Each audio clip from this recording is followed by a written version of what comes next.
राम राम हरे हरे, हरे कृष्ण कृष्ण कृष्ण हरे हरे, हरे राम राम राम हरे हरे, हरे कृष्ण कृष्ण कृष्ण हरे हरे, हरे राम राम हरे हरे, हरे कृष्ण कृष्ण कृष्ण हरे हरे, हरे राम राम हरे हरे, हरे कृष्ण कृष्ण कृष्ण हरे हरे, हरे राम राम हरे हरे, हरे कृष्ण कृष्ण कृष्ण हरे हरे, हरे राम राम हरे हरे, हरे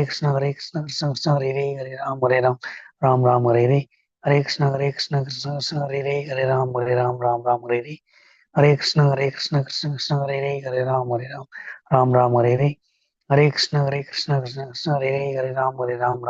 हरे, हरे कृष्ण कृष्ण कृष्ण हरे हरे, हरे राम राम हरे हरे, हरे कृष्ण कृष्ण कृष्ण हरे हरे, हरे राम हरे हरे, हरे कृष्ण कृष्ण कृष्ण हरे हरे, हरे राम हरे हरे, हरे कृष्ण कृष्ण कृष्ण हरे हरे, हरे राम हरे हरे, हरे कृष्ण कृष्ण कृष्ण हरे हरे, हरे राम हरे हरे, हरे कृष्ण कृष्ण कृष्ण हरे हरे, हरे राम हरे हरे, हरे कृष्ण कृष्ण कृष्ण हरे हरे, हरे राम हरे हरे, हरे कृष्ण कृष्ण कृष्ण हरे हरे, हरे राम हरे हरे, हरे कृष्ण कृष्ण कृष्ण हरे हरे, हरे राम हरे हरे, हरे कृष्णा.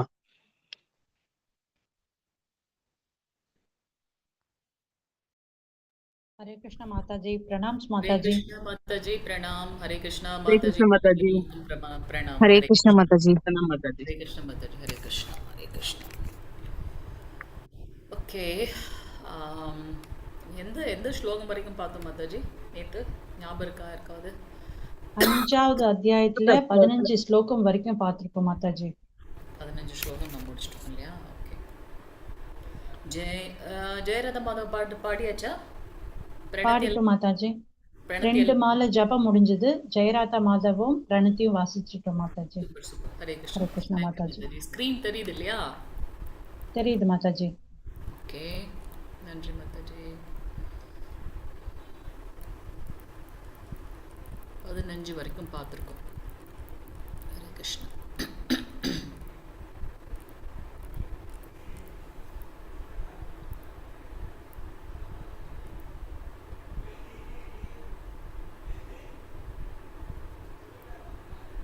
ஆஹ், 15 முடிச்சிட்டோம் இல்லையா மாதாஜி?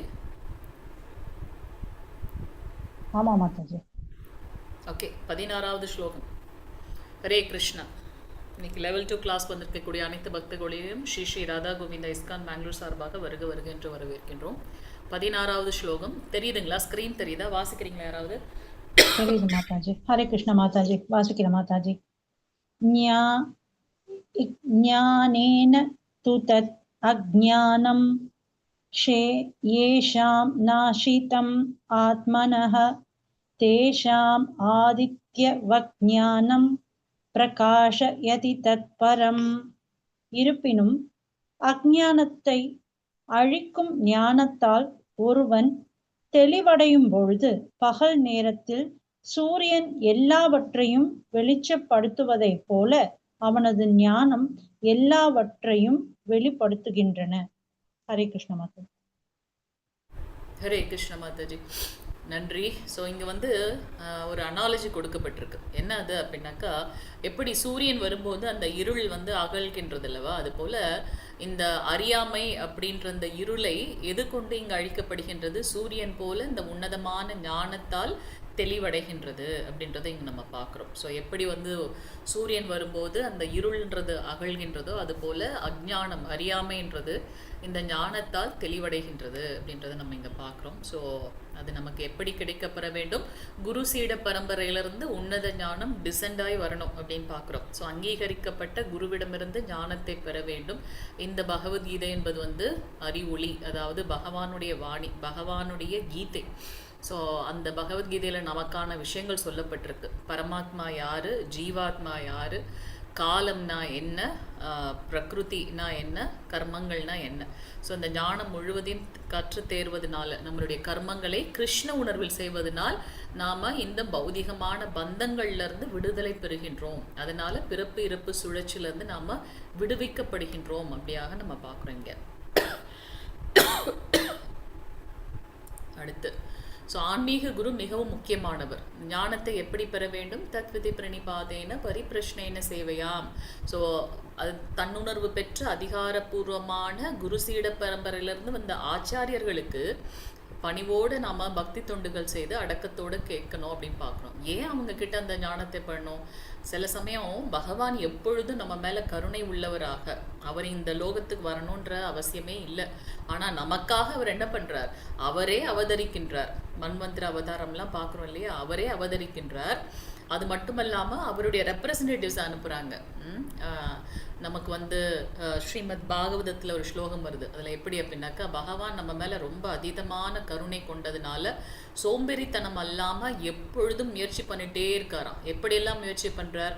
எண்ணற்ற அவதாரங்கள், புருஷ அவதாரம், குண அவதாரம், மன்வந்திர அவதாரம், லீலா அவதாரம், இந்த மாதிரி யுக அவதாரம், இந்த மாதிரி அவதாரங்கள் எடுக்கிறார். அது மட்டும் அல்லாமல் அவரே சுயமாக வருகின்றார் அல்லது அவருடைய ரெப்ரசன்டேட்டிவ். ஸோ அவங்க தான் நம்மளுடைய அது குரு ஆன்மீக குரு அப்படின்னு பார்க்குறோம். ஸோ அங்கே வந்து பார்த்தீங்கன்னா அவர் யக்ஞவல்யராக வருகின்றார், தத்தாத்திரேயராக வருகின்றார், அஷ்டாங்க யோகத்தை பயிற்சி செய்து அதன் மூலமாக கொஞ்சம் பேரை கூட்டிகிட்டு போகிறது. இந்த மாதிரி ஒரு யுகங்கள்லையும் பகவான் வெவ்வேறு ரூபங்களில் வர்றார். ஸோ ஆன்மீக குருவிற்கு நாம் செய்யக்கூடிய அனைத்து சேவைகளும் வந்து பகவானுக்கு செய்யறதுக்கு உண்டான சேவைக்கு நிகரானது. ஸோ அவருடைய பிரதிநிதி நமக்கு வந்து கைப்பிடித்து ஆன்மீக வாழ்க்கையில் நம்மை அழைத்து செல்கின்றார் அப்படின்றத நம்ம இங்கே பார்க்குறோம். ஸோ நாம் என்னெல்லாம் சேவைகள் நம்முடைய குருக்கு செய்கின்றோமோ அது பகவானுக்கு செய்வதற்கான ஒப்பு அப்படின்னு பார்க்குறோம். 17வது ஸ்லோகம். ஹரே கிருஷ்ணா. பிரபு வாசிங்க. தத்புத்தயஸ்ததாத்மானஸ் தன்னிஷ்டாஸ்தத்பராயணா கச்சந்த்ய பூர்ணா ராவ்ருத்திம் ஞான நிர்தூத கல்மஷாக.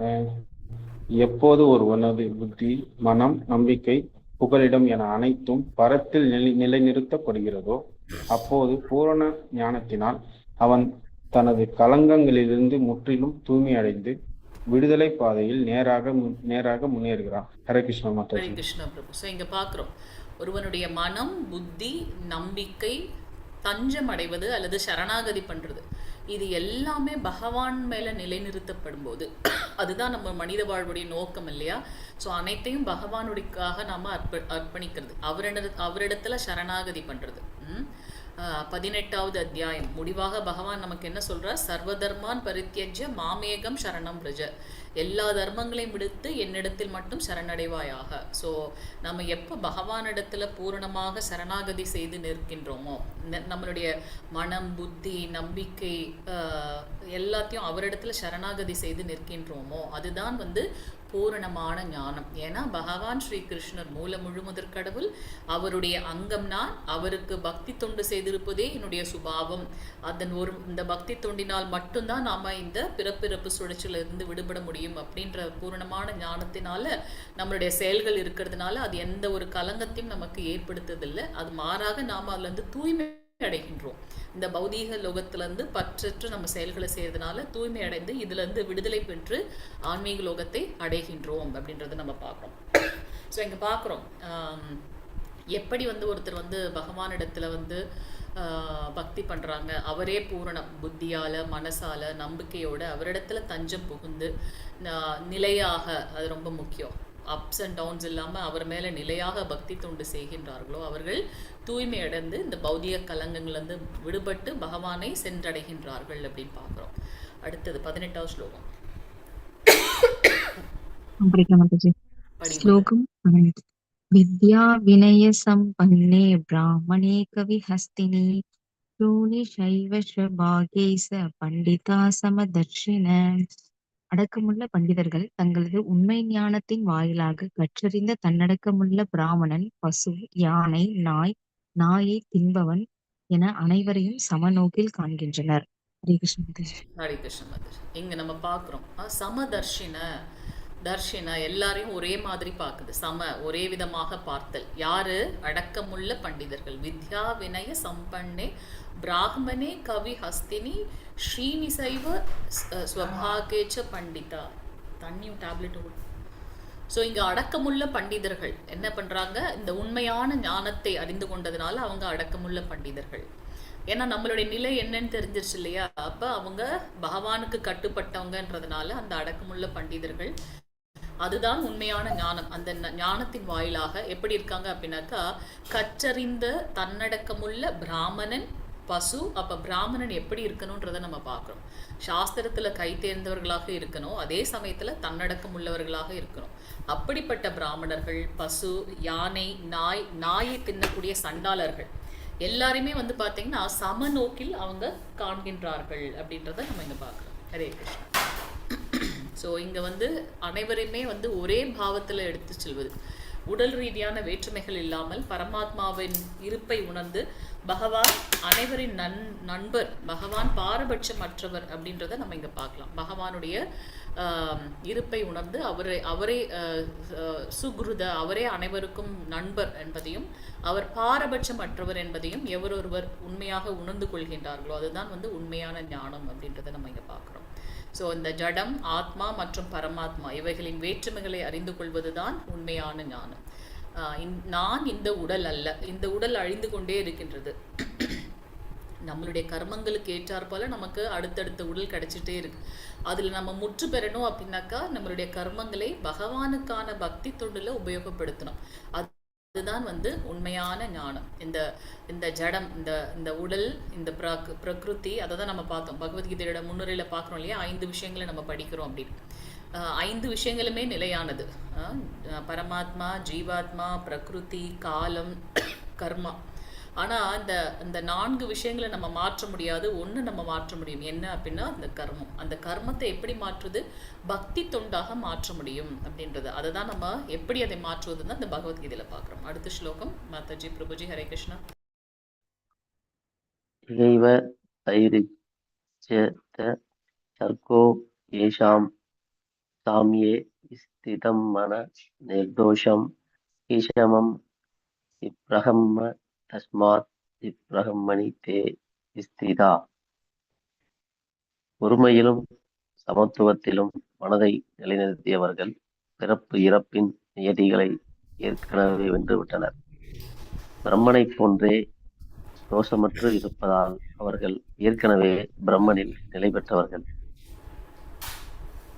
ஸோ இங்கே ஒருமையிலும் சமத்துவத்திலையும் மனதை நிலைநிறுத்தியவர்கள் பிறப்பு இறப்பின் நியதிகளை ஏற்கனவே வென்று விட்டார்கள். எல்லாரையும் ஒரே பாவத்தில் அவங்க பார்க்கக்கூடியவர்கள், அதே மாதிரி ஒரே நிலையில் அவங்க இந்த இருமைகள்ல தான் விடுபட்டு இருக்காங்க. சந்தோஷமா, இன்பம், துன்பம், உயர்ந்தது, தாழ்ந்தது, துக்கம், மகிழ்ச்சி அப்படின்ற அந்த இருமைகள்ல தான் எல்லா இடத்துலையும் சமமாக இருப்பார்கள். ஸோ அப்படிப்பட்டவர்கள் ஆல்ரெடி பிரம்மன் நிலையை அடைந்தார்கள். ஸோ அவங்க ஏற்கனவே இந்த இருமைகள்லேருந்து தான் விடுபட்டு இருக்கிறதுனால என்ன நடந்தாலும் அது பகவானுடைய கருணை. அதனால எப்போவுமே அவங்க ஆசிலேட் ஆகாமல் நிலையாக ஒரே விதத்தில் அவங்க பாவிக்கிறாங்க. அதனால அவங்க ஆல்ரெடி பிரம்மன் நிலையில் இருக்கின்றார்கள் அப்படின்றத நம்ம இங்கே பார்க்குறோம். ஸோ அவங்களுக்கு வந்து நிர்தோஷம், அதாவது அப்படிப்பட்ட தன்னை உணர்ந்த ஆத்மா விருப்பு வெறுப்புகள்லாம் விடுபட்டு இருக்கின்றார்கள். அவங்க தோஷமற்றவர்கள். அவனும் பகவானை போலவே சமத்துவ தலத்தில் இருக்கின்றான் அந்த தூய பக்தர்கள் அப்படின்றத நம்ம இங்க பார்க்கிறோம். 20வது ஸ்லோகம்.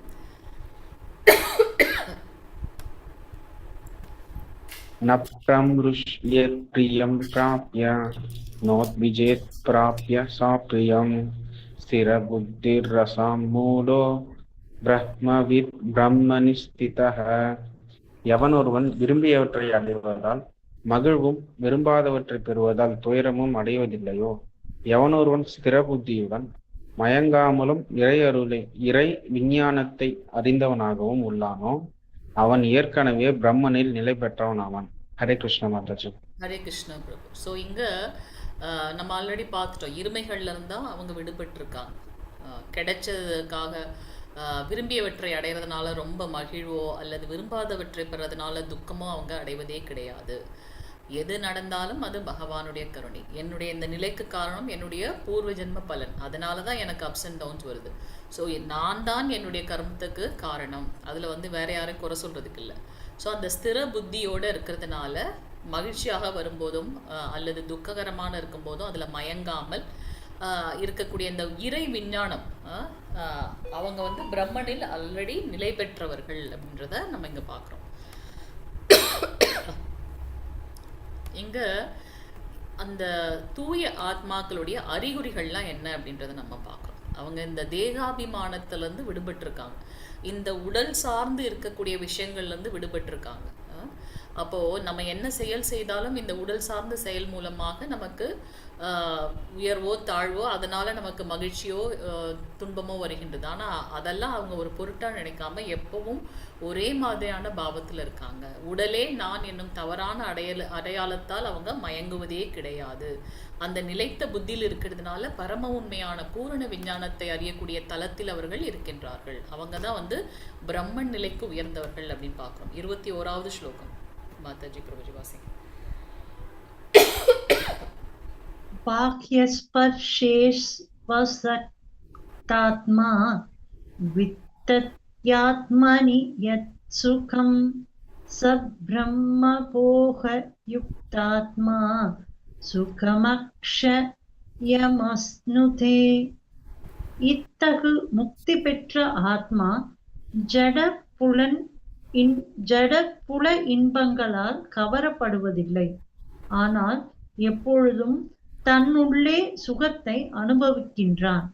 இவ்விதமாக பரத்தை தியானிப்பதனால் தன் உணர்வு உடையோன் எல்லையற்ற சுகத்தை அனுபவிக்கின்றான். ஹரே கிருஷ்ண மாதாஜி. ஹரே கிருஷ்ண மாதாஜி. ஸோ இங்க இந்த இப்படி எல்லா, அதாவது அவங்க ஜடலோகத்துல இருந்தாலுமே கூட இதுல இருந்து வரக்கூடிய இன்ப துன்பங்கள்ல இருந்தா விடுபட்டு அவங்க நிக்கிறாங்க. அதனால அவங்க வந்து முக்தி பெற்ற ஆத்மாக்கள் அப்படின்னு பார்க்கணும். ஏன் அவங்க முக்தி பெற்றவர்கள் அப்படின்னா இந்த ஜட புலன் இன்பங்களால அவங்க கவரப்படுவதே இல்லை இல்லையா.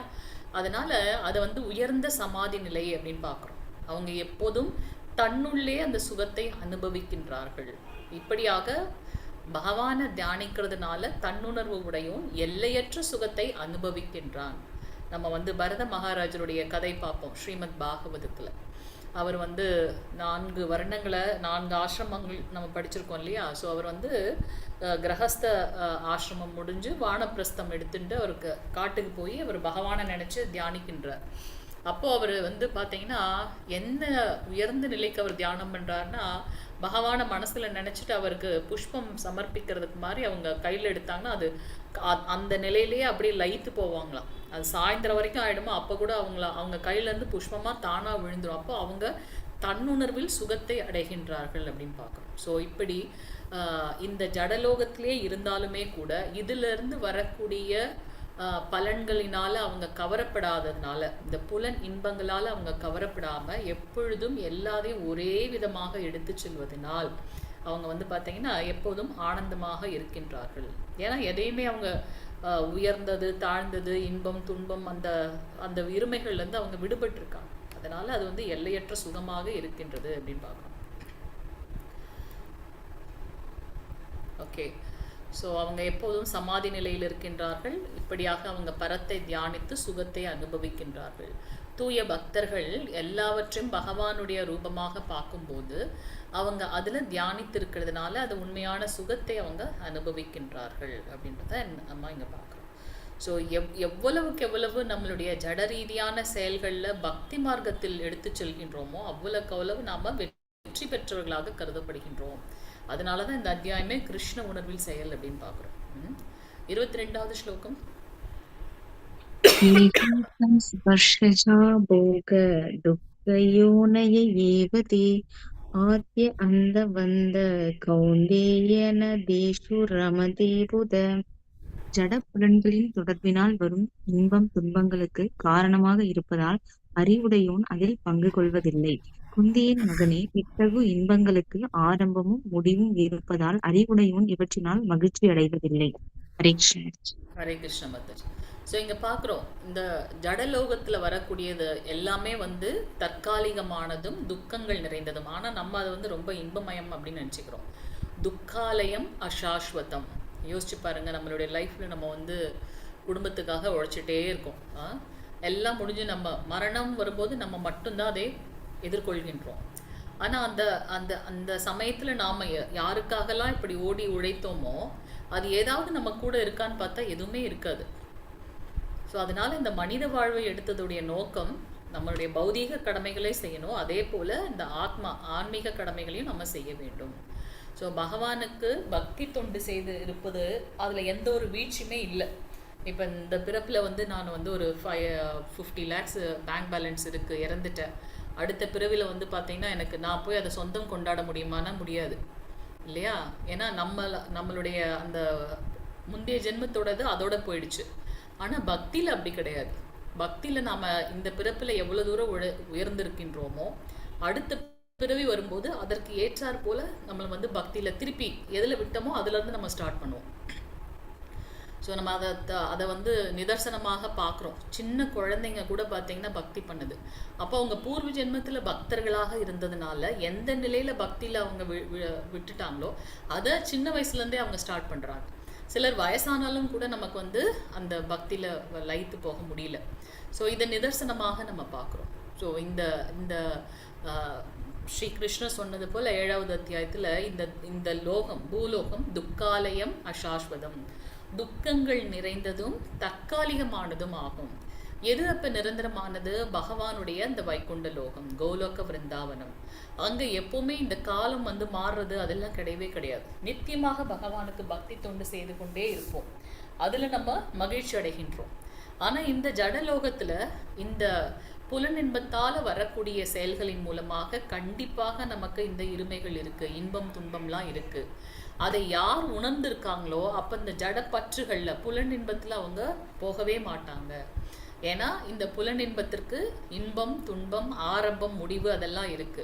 அதுக்கு எதுக்கு நம்ம அந்த இதுல போகணுமே? அப்போ நம்மளுடைய புலன்களை பக்தி மார்க்கத்தில் ஈடுபடுத்தும் போது இந்த தற்காலிகமான துன்பகரமான விஷயங்கள்ல நாம இருப்பது இல்லை அப்படின்றத நம்ம இங்க பார்க்க முடிகின்றது. ஸோ புத்திசாலிகள் என்ன பண்றாங்க? வரம்பற்ற நித்தியமான மகிழ்ச்சியை தான் அவங்க அனுபவிக்கணும்னு நினைக்கிறாங்க அப்படின்றத நம்ம பார்க்கலாம். 23வது ஸ்லோகம்.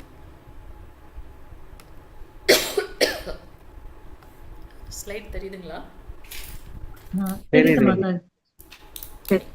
தேகைவ யசோடும் பிராக்ஷரீர விமோசனாத் காம குரோதாத் பவம் வேகம் சயுக்த சுகீனர. ஒருவனால் தனது தற்போதைய உடலை நீக்கும் முன்பு ஜட புலன்களின் உந்துதல்களை பொறுத்து கொள்ளவும் காமத்தையும் கோபத்தையும் கட்டுப்படுத்தவும் முடிந்தால் அவன் நன்கு நிலை பெற்றவன் ஆவான். இவ்வுலகிலேயே அவன் மகிழ்ச்சியுடன் இருப்பான். ஹரே கிருஷ்ண மாதாஜி. இங்க இந்த ஜடலோகத்துல இருந்தாலுமே கூட இந்த பௌதீக உடலை இந்த தற்போதைய உடலை நீக்குவதற்கு முன்பாக இந்த புலன்களின் உந்துதல்களை கட்டுப்படுத்த தெரிந்தவர் என்ன பண்றாங்க? நம்மளுடைய மிகப்பெரிய விரோதி யாரு? காமம் குரோதம் லோபம் மத மாத்சரிய அப்படின்ற மோகம் அதெல்லாம் பார்க்குறோம் இல்லையா? கலங்கங்கள். அதில் மெயினாக வந்து பார்த்தீங்கன்னா பயம் குரோதம் காமம் இது 3 வந்து பார்த்தீங்கன்னா நரகத்தின் வாயிற்கதவுகள் வரக்கூடிய அத்தியாயத்தில் பார்ப்போம். ஸோ இந்த புலன்கள் நம்மளை எதுக்கு உந்துகின்றது, எதுக்கு நம்மளை தள்ளுது அப்படின்னு பார்த்தீங்கன்னா ஏதோ ஒரு ஆசையை அடைவதற்காக. அப்போ அந்த புலன்களை நாம் கட்டுப்படுத்திட்டோம் அப்படின்னாக்கா காமத்தில் விழ மாட்டோம். காமத்தில் விழுந்தாதானே அதனுடைய முடிவு வந்து கோபமாக இருக்கு. அப்போ அந்த காமத்தை கட்டுப்படுத்தணும்னா கோபம் ஆட்டோமேட்டிக்காக கட்டுக்குள் வந்துடும். அப்போ இந்த புலன்களின் உந்துதல்களை எப்படி கட்டுப்படுத்துறது? அதுவும் இந்த பௌதீக லோகத்தில் கலியுகத்தில் அப்படின்னா அதை பக்தி தொண்டில் ஈடுபடுத்துவதன் மூலமாக. ஸோ இங்கே இதை எல்லாத்தையும் கட்டுப்படுத்த தெரிந்தவர்கள் நன்கு பக்குவமானவர்கள், நிலை பெற்றவர்கள். அப்போ இந்த லோகத்திலே இருந்தாலும் துக்காலயம் சாஸ்வதமான இந்த பூலோகத்தில் இருந்தாலுமே கூட அவங்க எப்பவும் மகிழ்ச்சியாக இருக்காங்க. எப்படி மகிழ்ச்சியாக இருக்காங்க? புலன்களை கட்டுப்படுத்தி மனதை ஒருநிலைப்படுத்தி தேவையற்ற விஷயங்கள்ல அவங்க செல்லாததுனால என்ன பண்றாங்க?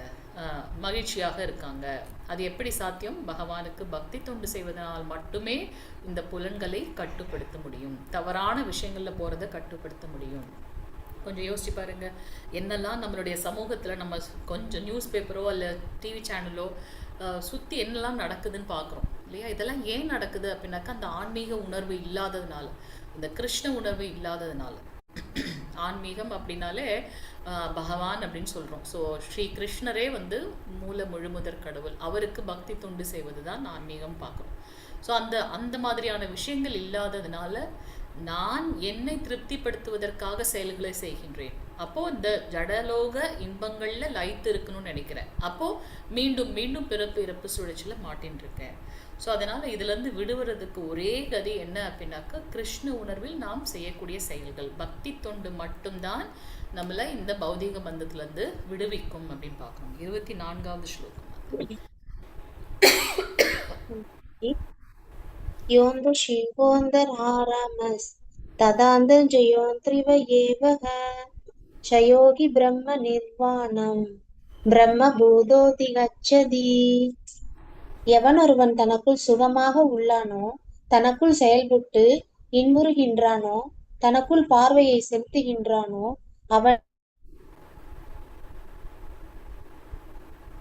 அவனே உண்மையில் பக்குவமான யோகியாவான். அவன் பரத்தில் முக்தி பெற்று பரத்தையே அடைகின்றான். தன்னில் நிலை பெறுதல், நமக்கு என்ன கிடைச்சிருக்கோ அதை வச்சு சந்தோஷப்படுறது.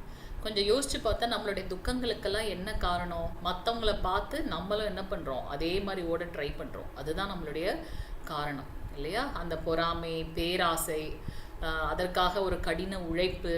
ஸோ இதெல்லாமே நம்மளை வந்து இந்த பௌதீக லோகத்துல கட்டுப்படுத்தும். ஸோ ஆனால் இந்த பிரம்மன் நிலையில இருக்கிறவங்க அவங்க என்ன பண்றாங்க, தனக்கு என்ன கிடைச்சிருக்கோ அதுல திருப்தி விடுகின்றார்கள். தனக்குள் சுகமாக உள்ளான், தனக்குள் செயல்பட்டு இன்புறுகின்றான், தனக்கு உள்ளாரையே அவங்க பார்வையை செலுத்துகின்றார்கள். நான் யார், இந்த உடல் அல்ல, ஒரு ஜீவாத்மா. அப்ப அதுக்குண்டான செயல்கள். இப்படி இந்த உண்மையில லயித்திருக்கவங்க தான் பக்குவமான யோகி. அவங்க பரத்தில் முக்தி பெற்று பகவானே அடைகின்றார்கள் அப்படின்றத நம்ம பார்க்கலாம். ஸோ இந்த ஆன்மீகமான செயல்கள்ல இருக்கிறதுனால அந்த காம உந்துதலை சகித்து கொள்ள முடியும். இது உண்மை நிதர்சனம்.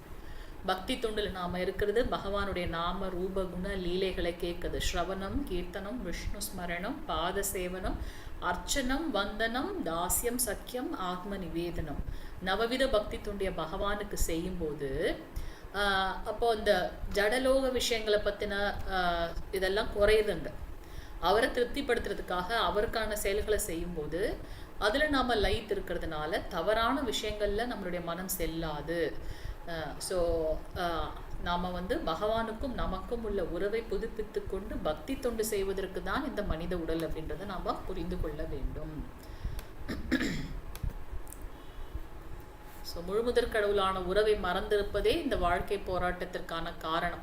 அதன் மூலமாக வரக்கூடிய துன்பங்களுக்கு காரணம் அப்படின்றத நம்ம பார்க்குறோம். ஸோ அதுலேருந்து நம்ம விடுவிக்கப்படணும்னா என்ன, பக்தி தொண்டு செய்வது. 25வது ஸ்லோகம்.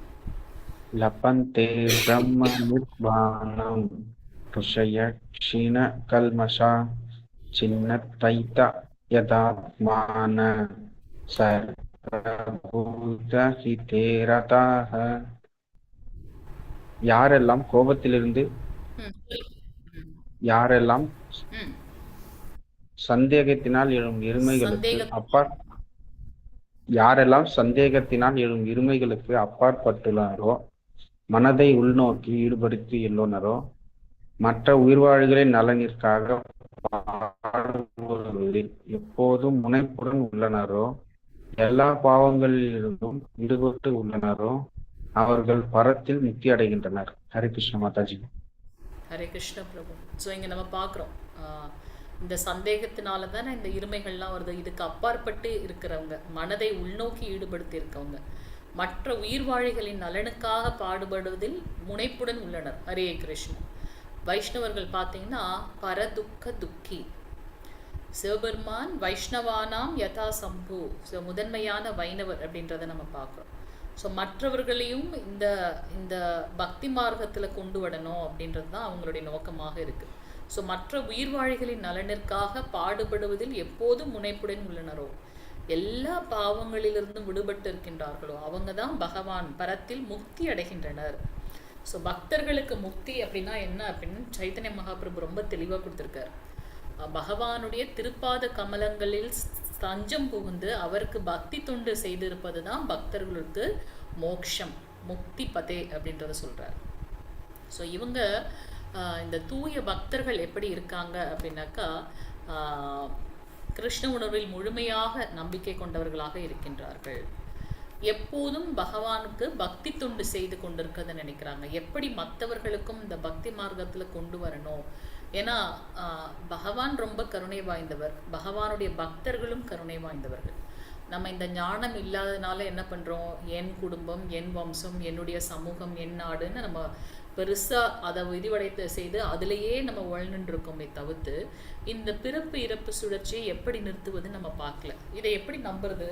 நிறைய நமக்கு வந்து விஞ்ஞானபூர்வமான விஷயங்கள் இருக்கு, மறுபிறப்புன்னு ஒன்று இருக்கு.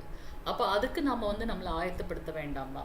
மீண்டும் மீண்டும் இந்த பிறப்பு இறப்பு சுழற்சியில் நம்ம ஏன் மாட்டின்னு இருக்கணும்? அப்போ இந்த மனித உடல் எடுத்ததுக்கு உண்டான நோக்கம் என்ன? பகவானுக்கு பக்தி தொண்டு செய்வது. அதை நம்ம எப்படி செய்யறது? ஸோ நம்ம வந்து இதுக்காக ஆச்சாரியர்களுடைய அதிகாரப்பூர்வமான அங்கீகரிக்கப்பட்ட குரு சீட பரம்பரையிலிருந்து வந்த ஆச்சாரியர்களுடைய பாத சுவடுகளை பின்பற்ற வேண்டும். அவர்கள் நம்மளை என்ன பண்ணுவாங்க, வழி நடத்துவார்கள். ஸோ நமக்கு பிரபுபாதர் ரொம்ப தெளிவாக 4 ரெகுலேட்டிவ் பிரின்சிபிள்ஸ், ஒழுக்க விதிமுறைகளை கொடுத்துருக்கார். சாதன பக்தியை கொடுத்துருக்கார், பகவானுடைய நாம உச்சாடனம் கொடுத்துருக்கார். ஸோ அதை நாம் பின்பற்ற வேண்டும். 26வது ஸ்லோகம். कामक्रोधव्युक्तानां यदीनां यदसेदशाम् अभिदो ब्रह्म निर्वाणं வர்த்ததே விதிதர்த்தாத்மனாம்.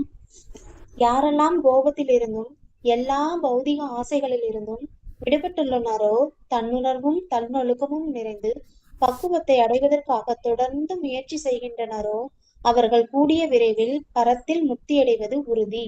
ஹரே ஹரே கிருஷ்ண. கிருஷ்ண ஹரே கிருஷ்ண. ஸோ இங்கே நம்ம பார்க்குறோம், இதுக்கு முந்தின ஸ்லோகத்திலையும் பார்க்குறோம், யாரெல்லாம் பரத்தில் முக்தி அடைகின்றார்கள். பக்தி தொண்டு செய்கிறவங்க, புலன்களை கட்டுப்படுத்துகிறவங்க, மனதை பகவான் மேலே நிலைநிறுத்தக்கூடியவர்கள், இந்த காம குரோத விஷயங்கள்லேருந்து விடுபட்டு இருக்கவங்க. இங்கே அதை தான் பார்க்குறோம். கோபத்திலிருந்தும் எல்லா பௌதிக ஆசைகள்லேருந்தும் யாரெல்லாம் விடுபட்டு இருக்காங்களோ, அது மட்டுமல்லாமல் நான் யாருன்னு எனக்கு தெரிஞ்சிச்சு. என்ன? பகவானுடைய சேவகனுக்கும் சேவகன். அந்த தன்னுணர்வு, தன்னொழுக்கம்.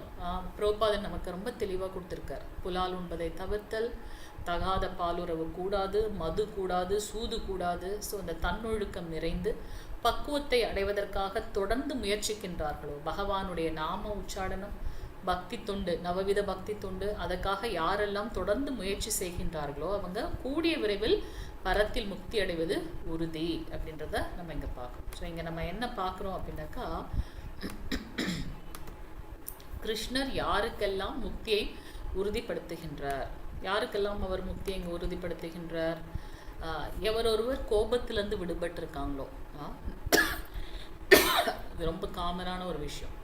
நம்மளுக்கு இந்த இஸ்கானுக்கு வர்றதுக்கு முன்னாடி வேறு நிலையில் இருப்போம். ஆனால் கொஞ்சம் கொஞ்சமாக அந்த கிளாஸில் அட்டென்ட் பண்ணும்போது அந்த ஞானத்தை பெறுவதன் மூலமாக நிறைய மாற்றங்கள் இருக்கும். நிறைய பக்தர்கள் வந்து இது பகிர்ந்துருக்காங்க. முன்னெல்லாம் நான் ரொம்ப கோவப்படுவேன், இப்போ கோவப்படுறது நிறைய குறைஞ்சிருச்சு. ஏன்னா அதனுடைய உண்மையான ஏன் அந்த கோபம் வருது அப்படின்ற அந்த கேள்வின்னு ஒன்று இருக்கு இல்லையா, அதை நம்ம தெரிஞ்சுக்கிறதுனால அந்த சந்தேகங்கள்லாம் போய் நம்மளுடைய அந்த உண்மையான நிலை புரிகின்றது. பௌதிக ஆசைகள்லேருந்து யாரெல்லாம் விடுபட்டிருக்காங்களோ, யார் கோபத்திலேருந்து விடுபட்டிருக்காங்களோ, யார் தொடர்ந்து பக்தியை பயிற்சி பண்ணணும்னு முயற்சி பண்ணுறாங்களோ, நம்ம ட்ரை பண்ணுவோம். மேபி ஒரு 2 மாலை பண்ணிகிட்டே இருப்போம், திடீர்னு வீழ்ச்சி அடைவோம், பரவாயில்ல. மாயா, நம்ம இருக்கிறது வந்து இந்த கலியுகம், மாயா பகவானுடைய பகிரங்க சக்தி. ஸோ வீழ்ச்சி அடைந்தாலும் மீண்டும் மீண்டும் நாம் முயற்சி செய்து கொண்டே இருக்க வேண்டும். அவங்க தொடர்ந்து முயற்சி செய்கிறதுனால தன்னுணர்வை பெற்றவர்கள், தன்னொழுக்கம் நிறைந்தவர்களாக இருக்கக்கூடியவர்கள் கண்டிப்பாக பகவானை அடைவதை பார்க்க முடியும் அப்படின்றத நம்ம பார்க்கலாம். ஸோ இப்படி நாம் முயற்சி செய்வது அவரை திருப்தி செய்வதற்கு, பகவான் வந்து அதனால் திருப்தி அடைகின்றார். நாம் ஒரு அடி வச்சோன்னா நம்ம நோக்கி 1000 அடிகள் பகவான் வைக்கின்றார் அப்படின்றத நம்ம பார்க்கலாம். 27, 28வது ஸ்லோகம் மாதாஜி பிரபுஜி வாசிங்க.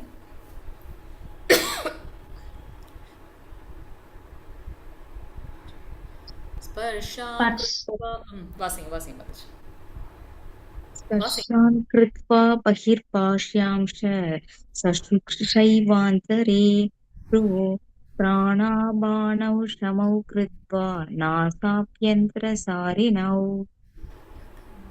यतेन्द्रियं मनोबुद्धिर्मुनिर्मोक्षपरायण विगतेच्छाभयक्रोधा यसता मुक्त एव स. எல்லா புறப்புலன் விஷயங்களையும் வெளியே நிறுத்தி, புருவ மத்தியில் கண்களையும் பார்வையையும் நிறுத்தி, நாசிக்குள் உள் வெளி சுவாசங்களை நிறுத்தி, மனம், புலன்கள், அறிவு இவற்றை கட்டுப்படுத்தக்கூடிய முக்தியை விரும்பும் ஆன்மீகவாதி ஆசை, பயம், கோபம் இவற்றிலிருந்து விடுபடுகிறான். எப்போதும் இந்நிலையில் இருப்பவன் நிச்சயமாக முக்தி அடைந்தவனே. ஹரே கிருஷ்ண மாதாஜி. ஹரே கிருஷ்ண மாதாஜி. நம்ம இப்போ தொடர்ந்து பார்த்துட்டோம். இந்த இந்த ஜட லோகத்தில் இருந்தாலுமே கூட, துக்கங்களும் தற்காலிகமான லோகத்தில் இருந்தாலுமே கூட, அவங்க எப்படியெல்லாம் மகிழ்ச்சி அடைய முடியும், எப்படி முக்தி பெற்றவர்களாக இருக்காங்க அப்படின்ற, யாரெல்லாம் முக்தி பெற்றவர்களாக இருக்காங்க அப்படின்ற விஷயத்தை நம்ம பார்க்குறோம் இல்லையா? ஸோ நம்மளுடைய அடுத்த அத்தியாயம் அஷ்டாங்க யோகம். ஸோ அதை பற்றின ஒரு முன்னோட்டம் இங்கே கொடுக்கப்பட்டிருக்கு. என்ன சொல்லப்பட்டிருக்கு? புலன் விஷயங்களையும் இந்த ஜடலோக விஷயங்களை எல்லாம் மனதை ஒருமுகப்படுத்தி, புலன்களை கட்டுப்படுத்தி, இந்த புருவ மத்தியில் கண்களையும் பார்வையும் நிலைநிறுத்தி, அந்த சுவாசத்தின் மூலமாக நாசிக்குள் உள்வெளி சுவாசங்களை நிறுத்தி அனைத்தையும் கட்டுப்படுத்தக்கூடிய முக்தியை விரும்பக்கூடிய ஆன்மீகவாதி, இப்படி மனதை ஒருநிலைப்படுத்தி அதில் லயிக்கணும்னு நினைக்கிற அந்த ஆன்மீகவாதிகள் எதுலேருந்து விடுபடுறாங்க? ஆசை, பயம், கோபம். இது 3 தான் நரகத்துடைய வாயிற்கதவுகள். ஆசை, பயம், கோபம் இவற்றிலிருந்து அவர்கள் விடுபடுகின்றார்கள். எப்போதும் இந்த நிலையில் நிலைத்து இருக்கக்கூடியவர்கள் தான் முக்தி அடைந்தவர்களாக கருதப்படுகின்றார்கள். ஸோ அதை தான் நம்ம பார்த்தோம் அஷ்டாங்க யோகத்தில். இப்போ அடுத்து நம்ம அதை தான் பார்க்க போகிறோம். 8 நிலைகள் என்ன அப்படின்றத நம்ம பார்க்குறோம். ஸோ இப்படி நிலைகளில் இருக்கக்கூடியவங்க கண்டிப்பாக பகவானை அடைகின்றார்கள். 29வது ஸ்லோகம். भोक्तारं यज्ञतमसं सर्वलोकमहेश्वरः सुहृदं सर्वभूतानां ज्ञात्वा मम சாந்திருச்சதி. நானே எல்லா யாகங்களையும் தவங்களையும் இறுதியில் அனுபவிப்பவன் என்றும், எல்லா லோகங்களையும் தேவர்களையும் கட்டுப்படுத்துபவன் என்றும், எல்லா உயிர்வாளிகளையும் உற்ற நண்பன் என்றும் அறிந்து என்னை பற்றிய முழு உணர்வில் இருப்பவன் ஜட துயரங்களிலிருந்து விடுபட்டு அமைந்து விடுகின்றான். ஹரே கிருஷ்ண. ஹரே கிருஷ்ண மதர். போக்தாரம். போக்தாரம் யாரு? யார் அனுபவிப்பவர்? போக்தாரம் இறுதியில் அனுபவிக்கக்கூடியவர்கள். யக்ஞ தபசாம், எல்லா யாகம் தவம், யக்ஞம் தபம் இது அனைத்தையும் அனுபவிப்பவர். சர்வலோக மகேஸ்வரம், எல்லா லோகங்களையும் கட்டுப்படுத்துவர். சர்வலோக மகேஸ்வரம், லோகங்களையும் தேவர்களையும், ஈஸ்வரம், அந்த ஈஸ்வரர்களெல்லாம் ஈஸ்வரர் பரமேஸ்வரர். அது மட்டுமல்ல, சுஹ்ருத்தம் நண்பன், உற்ற நண்பன். யாருக்கெல்லாம் உற்ற நண்பர்? சர்வபூதானாம், அனைத்துக்குமே பகவானே அனைத்தும், உயிர்வாழிகளின் உற்ற நண்பன். அப்படி அவருடைய ஸ்மரணத்திலே எப்பவும், அவருடைய உணர்வில் எப்பவும் நிலைத்திருக்காங்க இல்லையா? அவங்க சர்வபூதானாம் ஞாத்வாமாம் சாந்தி மிருச்சதி, அவங்களுக்கு சாந்தி கிடைக்குது. எதுலேருந்து? இந்த ஜட துயரங்கள்லேருந்து விடுபட்டு அவங்களுக்கு சாந்தி கிடைக்குது. போக்தாரம் இயற்கையாகவே அனுபவிப்பவர். எதை அனுபவிப்பவர்? யக்ஞங்களையும் தபசுகளையும், தவங்களையும் இருக்கக்கூடிய அந்த பலன்களை அனுபவிப்பவர் பகவான். அவரே அனைத்து லோகம், அனைத்து தேவர்களுக்கும் கட்டுப்படுத்தக்கூடியவர், எல்லா ஜீவராசிகளுடைய உற்ற நண்பர் அப்படின்னு அவரை உணர்ந்து அவருடைய முழு உணர்வில் இருக்கக்கூடியவர்கள். அப்படி அந்த நிலையில இருக்காங்க இல்லையா, உயர்ந்த நிலையில், அவங்க இந்த ஜட துயரங்கள்ல தான் விடுபட்டு எப்போதும் அமைதியாக இருக்கின்றார்கள். அவங்களுக்கு சாந்தி மிருச்சதி, மாம் என்னையே நினைத்து இருக்கக்கூடியவங்களுக்கு கண்டிப்பாக சாந்தி இருக்கின்றது. ஸோ அவரே உன்னத அனுபவிப்பாளர், அனைத்தின் உரிமையாளர், கட்டுப்படுத்துபவர், உன்னத நலன் விரும்பி, சுகுருத்த, எல்லா உயிர்களின் உற்ற நண்பர் அப்படின்றத ஒருவர் உணர்ந்து அவருக்கு பக்தி தொண்டு செய்கின்றார்களோ அவர்களே பார்த்தீங்கன்னா இந்த ஜடலோகத்தில் அமைதி அடைகின்றார்கள். அவர்களுக்காக பகவான் என்ன பண்றார்? ஒரு குருவை அனுப்புகின்றார்.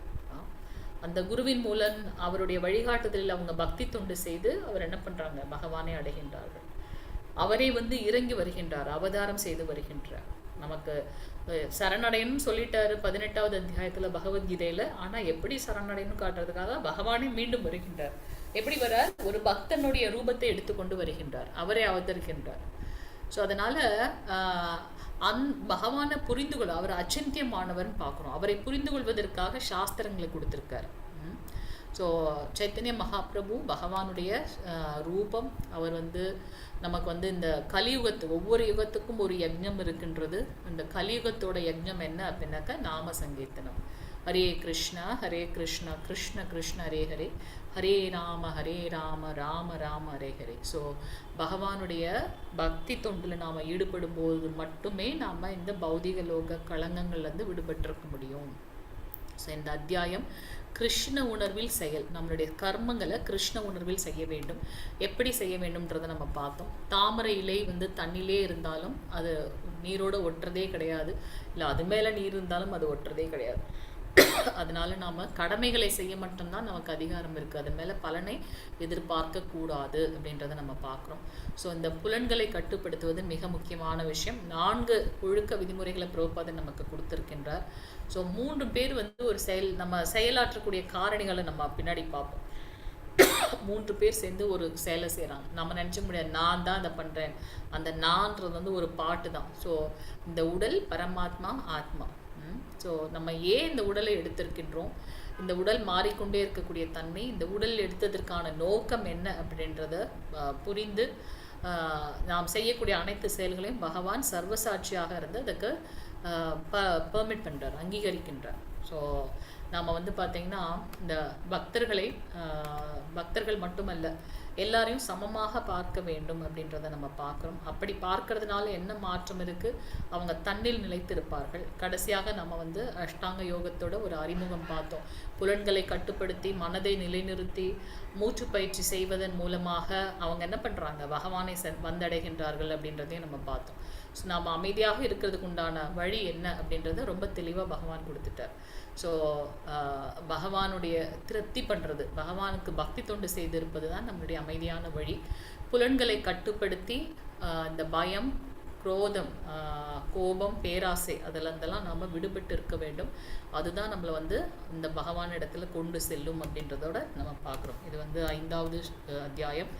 ஏதாவது இந்த அத்தியாயம் சார்ந்த கேள்விகள் இருந்தால் கேட்கலாம்.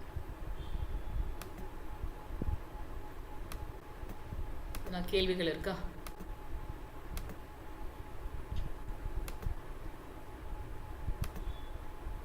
ஆறாவது அத்தியாயம் நான் ஷேர் பண்றேன், தெரியுதான்னு பாருங்க.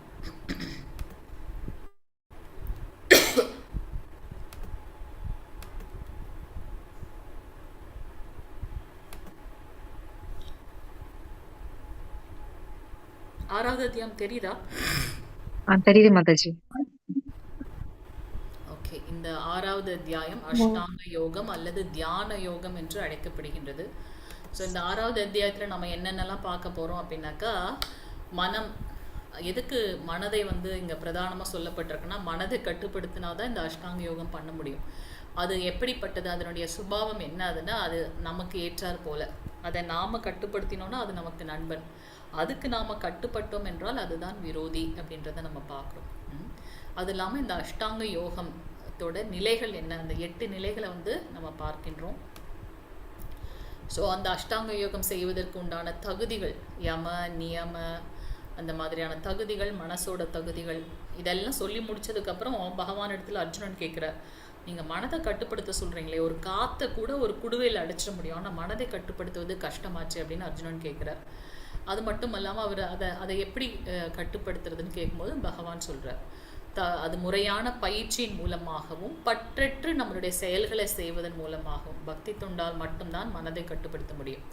ஸோ பகவானுடைய பகிரங்க சக்தி மாயான்னு பார்க்குறோம். அந்த மாயாயினால தான் நமக்கு வந்து இந்த மனசும் பகவானுடைய அங்கம், பகவானுடைய விபூதி யோகத்தில் பார்க்குறோம். ஒவ்வொருத்தருடைய மனமாகவும் பகவானே இருக்கார் அப்படின்றது. ஸோ அது எதுக்கு கட்டுப்படும்னா, பகவானுக்கு பக்தி தொண்டு செய்தாலுடைய அந்த மனம் கட்டுப்படாது. இப்படி 8 நிலைகளை சொன்னீங்க இல்லையா, அந்த 8 நிலைகளில் ஏதாவது ஒரு நிலையில் நான் வீழ்ச்சி அடைந்துட்டேன்னா அவங்களுடைய கதி என்ன அப்படின்னு அர்ஜுனன் கேட்குறார். அதற்கு வந்து பகவான் வந்து ஆன்சர் பண்ணுறாங்க.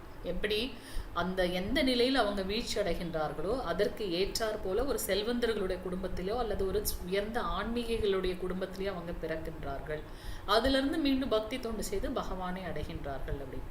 ஆனால் இப்படி பக்தி தொண்டு பண்ணுறதுக்காக அந்த 8 நிலைகளில் கஷ்டப்பட்டு அவங்க யோகிகள் இருக்காங்க இல்லையா, இவர்களை காட்டிலும் உயர்ந்தவர்கள் யாரு அப்படின்னாக்கா பக்தி தொண்டு செய்யக்கூடிய தூய பக்தர்கள். இந்த அஷ்டாங்க யோகத்தில் வந்து புலன்களை கட்டுப்படுத்தி பிராணாயாமம் பண்ணி சுவாசத்தை வந்து கட்டுப்படுத்தி மனதை ஒருநிலைப்படுத்தி அதுக்கப்புறம் சமாதி நிலைக்கு போகக்கூடியது. இது ரொம்ப கடினமான பயிற்சி. ஒரு 5 நிமிஷம் நம்ம மொபைல் இல்லாமல் இருக்க முடியல இந்த கலியுகத்தில், இல்லையா? ஸோ அப்படி இருக்கும்போது இவங்க இந்த விஷயங்கள் எல்லாம் பண்ணுறது வந்து ஒரு உயர்ந்த நிலை. அவங்களும் பகவான் கிட்ட தான் போகிறாங்க. அவங்கள காட்டிலும் உயர்ந்தவர்கள் யார் அப்படின்னாக்கா இந்த பக்தி தொண்டு செய்யக்கூடிய பக்தி யோகம் தான் உயர்ந்தது அஷ்டாங்க யோகத்தை காட்டிலும். ஏன் அப்படின்னாக்கா இது வந்து பார்த்தீங்கன்னா மற்ற இந்த அஷ்டாங்க யோகத்தை போல் ரொம்ப கஷ்டப்பட வேண்டிய அவசியமே கிடையாது. வெறுமனே பகவானுடைய நாமம் சொல்லணும், அவ்வளோதானே. பாவங்கள் எதுவும் கிடையாது இதற்கு.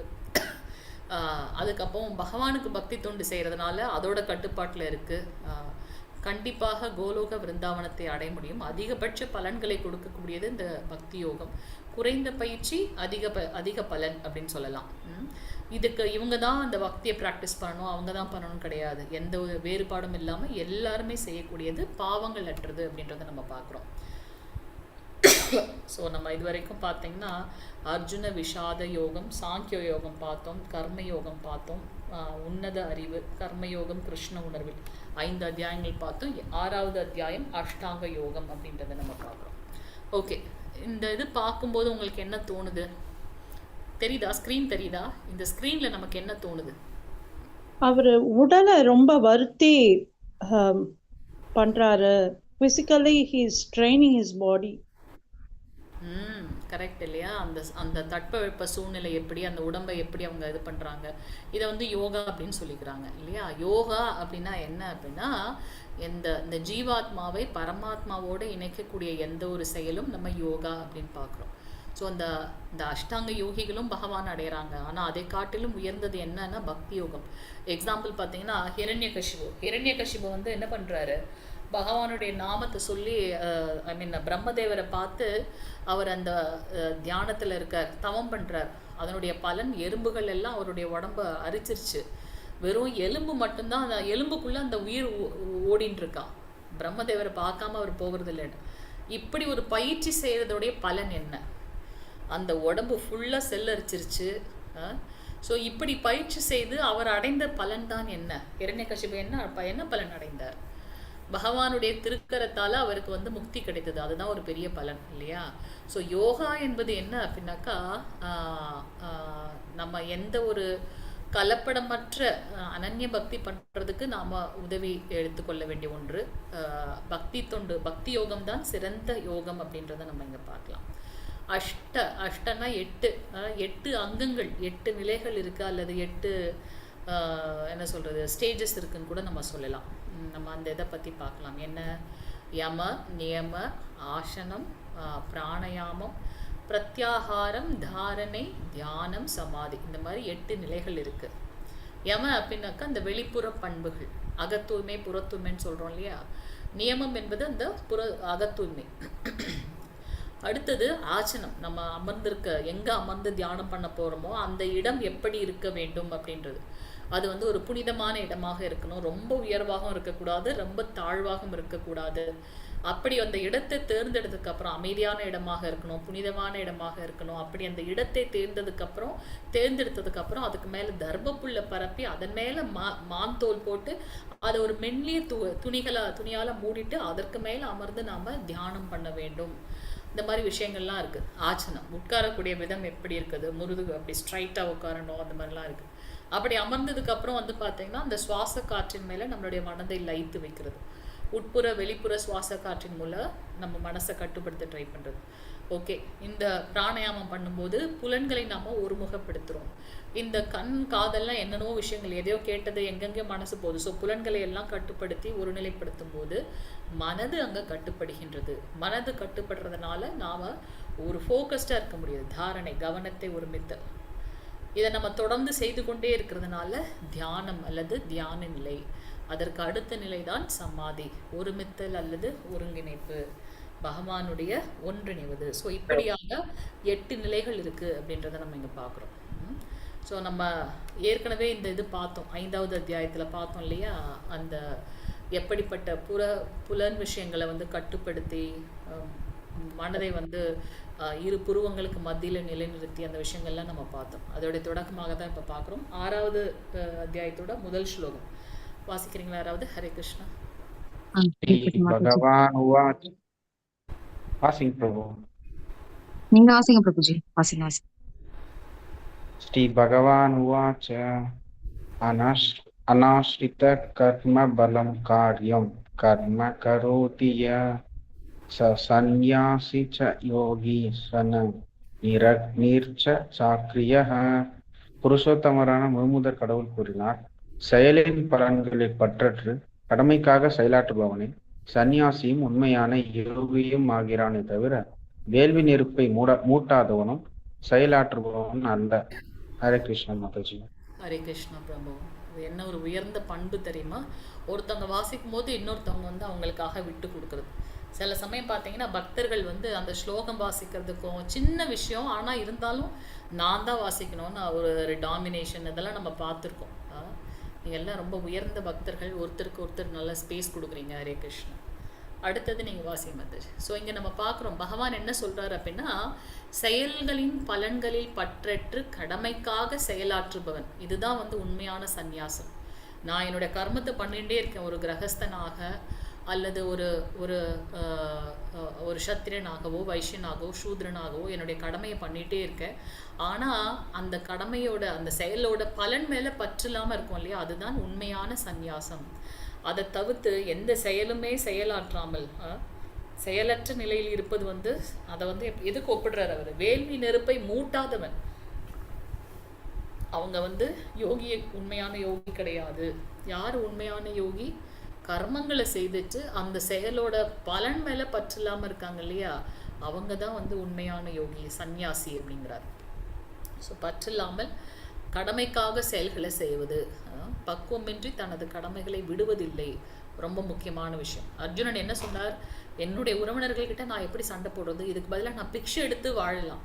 இவங்க கிட்ட நான் நிராயுதபாணியாக போய் நானே வந்து வாலண்டரியாக என்ன பண்ணலாம்? அவங்க என்னை கொன்னாலும் பரவாயில்ல, அக்கிரமக்காரர்கள் கொண்டுட்டு போட்டுமே, அதனுடைய பலன் அனுபவிக்கட்டுமே, அப்படிலாம் பேசினார் அவர் இல்லையா? ஸோ இந்த மாதிரி பக்குவமின்றி தனது கடமைகளை விடுவதில்லை யார்? இந்த தூய பக்தர்கள். நம்ம வந்து ஓகே பக்தி பண்ணுன்றதுக்காக வீட்டில் இருக்கிறத காம்ப்ரமைஸ் பண்ணிவிட்டு, இப்போ வந்து தானம் பண்ணணும்னு சொல்கிறாங்களே, ஓகே கான்ட்ரிபியூட் பண்ணணும், அதுக்காக ஃபேமிலியில் நமக்குன்னு ஒரு பட்ஜெட் வச்சுருப்போம், அதை எல்லாம் எடுத்து பக்தியில் கொடுக்கணுமா? அப்படி இல்லை. ஸோ நமக்கு வந்து ஃபஸ்ட்டு ஃபேமிலி அதை மெயின்டைன் பண்ணுறதுக்கு உண்டானதை வச்சுட்டு, அதுக்கப்புறம் ஏதாவது எக்ஸ்ட்ரா இருந்ததுன்னா நம்ம வந்து பக்தியில் இது பண்ணலாம். ஸோ நம்ம கடமைகளை நாம் பக்குவமின்றி விடக்கூடாது. ஸோ இங்கே இந்த குழப்பத்தை நீக்குவதற்காக பகவான் ஸ்ரீகிருஷ்ணன் மீண்டும் மீண்டும் அர்ஜுனன் கிட்ட இதை சொல்கிறார். பற்றற்று உன்னுடைய கடமைகளை செய், அதனுடைய பலன் மேலே பற்று வைக்கக்கூடாது, கடமைகளை செய்வதன் மட்டும்தான் உனக்கு அதிகாரம் இருக்குது அப்படின்றத நம்ம பார்க்குறோம். ஸோ கிருஷ்ணரின் திருப்திக்காக உழைக்கிறது. நீங்கள் மொத்தமாகவே ஸ்ரீமத் பாகவதமாக இருக்கட்டும், பகவத்கீதையாக இருக்கட்டும், பிரபுபாதர் சொல்கிறது என்ன அப்படின்னா, நம்ம வாழ்வோட நோக்கம் என்ன அப்படின்னா, பகவான் ஸ்ரீ கிருஷ்ணரை திருப்திப்படுத்துவதற்காக தான் இந்த வாழ்க்கை. அதை எப்படி பண்ணுறது? பக்தி தொண்டினால். எப்படி பண்ணுறது? எல்லாரையும் சமமாக பார்க்குறது, உயர்வு தாழ்வு இல்லாமல் இருக்கிறது, வேற்றுமைகள்லேருந்து விடுபட்டு இருக்கிறது, அந்த நவவித பக்தி தொண்டு எடுத்து பகவானுக்காக பண்ணுறது. அந்த ஆன்மீக உணர்வு வந்துருச்சு, கிருஷ்ண உணர்வு வந்துருச்சு அப்படின்னா இந்த சமுதாயத்தில் இருக்கக்கூடிய பல விஷயங்கள் வந்து அகன்று போய்விடும் அப்படின்றத நம்ம இங்கே பார்க்கலாம். அடுத்த ஸ்லோகம் வாசிங்க மாதாஜி. போன தடவை ட்ரை பண்ணீங்க. எம் சந்நியாசம் இதி பிராஹுர் யோகம் தம் வித்தி பாண்டவ நஹ்ய சந்யஸ்த சங்கல்போ யோகி பவதி கக்ஷண. பாண்டுவின் மகனே, புலனுகர்ச்சிக்கான இச்சைகளை துறக்காத எவனுமே யோகியாக முடியாது என்பதால் துறவு என்று அழைக்கப்படுவதும் யோகமும் பரமனுடன் தொடர்பு கொள்ளுதலும் ஒன்றே என்பதை நீ அறிய வேண்டும். ஹரே கிருஷ்ண மாதாஜி. ஹரே கிருஷ்ண மாதாஜி. ஸோ இங்கே புலனுகர்ச்சிக்கான இச்சைகளை துறக்காத எவனுமே யோகியாக முடியாது. இந்த புலன் இன்பத்தையும் வச்சுட்டு ஆன்மீக முன்னேற்றமான அது கிடையாது. நம்ம செயல்களை செய்யணும், செயல்களுடைய விளைவுகள் மேலே பற்று இல்லாமல் இருக்கணும், அதுதான் உண்மையான துறவு இல்லையா? அந்த புலன்களை கட்டுப்படுத்துறது மிக முக்கியம். அப்படி இருந்தால் தான் நாம் ஆன்மீக முன்னேற்றம் அடைய முடியும். அதுதான் உண்மையான யோகம், பகவானுடைய தொடர்பு கொள்வது அப்படின்றத நம்ம இங்கே பார்க்கலாம். ஸோ இந்த அஷ்டாங்க யோகமும் துறவும் ஒன்றா ஆமாம், ஏன்னா இதுலேயும் நம்ம புலன்களை கட்டுப்படுத்தியிருக்கோம். விஷ்ணு தண்ணி தான். ஸோ இரண்டிற்கும் புலன்களை துறப்பது என்பது அத்தியாவசியமாகின்றது. பக்தருக்கு பக்குவமான துறவு என்பது எளிதாகின்றது. ஏன்னா அனைத்தையும் பகவானுடைய திருப்திக்காக செயல்களில் ஈடுபடுத்துகிறாங்க. ஸோ முழுமையான ஞானம் ஜட புலனுணர்ச்சியை விட்டு விடுவதால் கிருஷ்ணருடைய சேவையில் புலன்களை ஈடுபடுத்துவதால் கிடைக்கும். ஸோ நம்மளுடைய மெயினான இது என்ன அப்படின்னாக்கா, இந்த கலியுகத்தில் புலன்களை கட்டுப்படுத்துவது மிகவும் கடினம். அந்த புலன்களை அதனுடைய செயல்களை கிருஷ்ணரின் சேவையில் ஈடுபடுத்துவது. கண்கள் அர்ச்சவிக்கிரக வழிபாடு பார்க்கறதுக்காகவும், சாஸ்திரங்களை வாசிக்கிறதுக்கு, ஸ்ரீமத் பகவத்கீதை ஸ்ரீமத் பாகவதம் நமக்கு கொடுக்கப்பட்டிருக்கு, அதை வாசிக்கிறதுக்கு, காதுகளை பகவானுடைய நாம ரூப குண லீலைகளை பற்றி கேட்பதற்கு, இந்த மாதிரி பக்தி தொண்டில் ஈடுபடுத்தும் போது அந்த புலன்கள் தூய்மை அடைகின்றது அப்படின்றத நம்ம பார்க்குறோம். இது வரைக்கும் நம்ம நிறைய யோகங்கள் பார்த்தோம் இல்லையா? அஷ்டாங்க யோகம், கர்ம யோகம், ஞான யோகம். ஆனால் அனைத்து யோகத்துடைய பிரதானமான உயர்ந்தது என்ன அப்படின்னாக்கா பக்தி யோகம். எல்லா யோகங்களும் நமக்கு அந்த பக்தி யோகத்துக்கு வழி செய்ய வேண்டும் அப்படின்றத நம்ம பார்க்கலாம். ஸோ இந்த கிருஷ்ண பக்தி என்ன பண்ணுது அப்படின்னாக்கா எல்லா நோக்கத்தையும் அடைவதற்கு உதாரணமாக இருக்கு அப்படின்னு. அடுத்த ஸ்லோகம்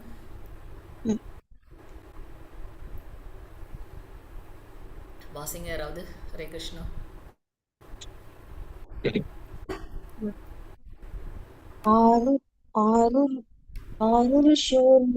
யோகம் கர்ம காரணம் உச்சியதே யோகருடஸ்ய தஸ்வைய சம காரணம் உச்சியதே. அஷ்டாங்க யோக முறையின் புது மாணவனுக்கு செயலே வழியாக கூறப்படுகின்றது. ஆனால் யோகத்தில் முன்னேறியவனுக்கு ஜட செயல்களை துரத்தலே வழியாக கூறப்படுகின்றது. ஹரே கிருஷ்ண. ஹரே கிருஷ்ண மந்தர். ஸோ இந்த அஷ்டாங்க யோகம்னா 8 நிலைகள் இருக்குன்னு பார்க்குறோம். ஒரு நிலைகள்லையும் நமக்கு அதுதான் அந்த செயல் செய்கிறது, புலன்களை கட்டுப்படுத்துறது, மனதை ஒருமுகப்படுத்துறது அப்படின்ட்டு. இந்த இதில் முன்னேறும்போது ஆட்டோமேட்டிக்காக நமக்கு இந்த ஜட ரீதியான செயல்கள் நாம் விடுவிக்கப்படுகின்றோம் பார்க்குறோம். 4வது ஸ்லோகம். மாதாஜி ஒரு நிமிஷம். யோகத்தை பத்தி சொன்னீங்க, சாங்கிய யோகம்னா என்ன மாதாஜி? சாங்கிய யோகம் அப்படின்னா நம்ம அதை 2வது அத்தியாயத்திலே பார்த்தோம் இல்லையா? நான் இந்த உடல் அல்ல. ஸோ அந்த ஆத்மாவை பற்றின விஷயங்கள். சாங்கிய அப்படின்றதுக்கு நிறைய வியாக்கியானங்கள் இருக்கு. சாங்கிய யோகம்ன்றதுக்கு எண்ணிக்கையின் அடிப்படையில் அந்த மாதிரிலாம் நமக்கு புரோபாதர் கொடுத்துருக்குது என்ன அப்படின்னா, இந்த ஆத்மாவை பற்றின ஞானத்தை வளர்த்து கொண்டு அதன் மூலமாக பகவானோட கனெக்ட் ஆகுது. ஸோ அவர் போரிட மாட்டேன்னு சொல்லி அர்ஜுனன் 5 காரணங்கள் சொல்லி பண்ண மாட்டேன்னு சொல்கிறார் இல்லையா? அப்போ அந்த சாங்கிய யோகத்தை எக்ஸ்பிளைன் பண்ணுறார். நீ யாரையும் கொல்லலைப்பா, இது உடல். இந்த உடல் மாறிக்கிட்டே இருக்கும். நம்மளே அதை நிதர்சனம், குழந்தையா இருக்கும்போது நமக்கு இருந்த உடல் வேற, இப்போ இருக்கிற உடல் வேற. அப்போ அந்த உடல் அழிந்து தானே போயிடுச்சு. ஸோ அதனால இந்த உடல் மாறிக்கிட்டே இருக்கும். அதுபோல் இந்த ஆத்மா ஒரு உடல்ல இருந்து இன்னொரு உடலுக்கு மாறிட்டே இருக்கும். நான் இந்த உடல் அல்ல. இந்த தேகத்திற்கு உண்டான அபிமானம் அல்லது தேகத்திற்கு உண்டான விஷயங்கள்ல இருந்து விடுபட்டு இருக்கிறது, அதுதான் சாங்கிய யோகம். ஸோ இந்த ஞானம் இருக்கிறதுனால, நான் ஒரு ஆத்மான்னு தெரிஞ்சதுனால, ஆத்மாவோட சுபாவம் என்ன, அது எங்கிருந்து வந்தது? பகவான் கிட்டேருந்து வந்தது. பகவான் எப்படி சனாதனமாக சாஸ்வதமாக இருக்காரோ அதுபோல் இந்த ஜீவாத்மாவும் பார்த்தீங்கன்னா அதுவும் நிரந்தரமான ஒன்று. அப்போது பகவானுக்கும் இந்த ஜீவாத்மாக்கும், அந்த பரமாத்மாவுக்கும் ஜீவாத்மாவுக்கும் உள்ள தொடர்பு என்ன அப்படின்றத உணர்ந்து அதை அவரை அடைவதற்கு உண்டான செயல்களை செய்கிறது தான் அந்த விஷயங்கள் எல்லாம் நம்ம அந்த சாங்கிய யோகத்தில் பார்க்குறோம். ஸோ நான் இந்த உடல் அல்ல. அப்போ யார்? நான் ஆத்மா. அந்த ஆத்மாவுடைய குணங்கள் எல்லாம் பார்த்தோம். அதை வெட்ட முடியாது, நனைக்க முடியாது, எரிக்க முடியாது, காற்றால் உலர்த்த முடியாது. அது அப்படியே இருக்கும், அவ்வளோதான். அந்த எந்த கர்மம் இருக்கோ அந்த கர்மத்துக்கு ஏற்றாற் போல் ஒரு உடல்வாகு கிடைக்கும். அதில் வேலை இதெல்லாம் செய்யும். அது இறந்து போகும், திருப்பி இன்னொரு உடல் கிடைக்கும் அந்த நினைவுகள் மூலமாக. ஐ திங்க் காலையில் கிளாஸே இல்லை, இந்த கிளாஸ்னே தெரியல, சூக்ஷ்ம உடல் அவங்களுக்கு கிடைக்குது. அதுக்கு ஏற்றாற் போல் அவங்களோடது தொடர்ந்து போயிட்டே இருக்கு. இந்த சைக்கிள் நிறுத்துறதுக்கு ஒரே வழி பக்தி மார்க்கம். ஸோ நான் இந்த உடல் அல்ல, அதுதான் தாற்பயம், மெயின் சாரம். அது சாங்கிய யோகம் அப்படின்னு பார்ப்போம். நீங்கள் அந்த ஃபர்ஸ்ட் ஸ்லைடு பார்த்துட்டு கேட்குறீங்கன்னு நினைக்கிறேன். சில டைம் மிஸ்டேக்ஸ்லாம் இருக்கும். அதனால தான் நான் அதை விட்டுட்டு வெறும் அஷ்டாங்க யோகத்தை பற்றி மட்டும் சொன்னேன், தியான யோகம். சரிங்க மாதாஜி.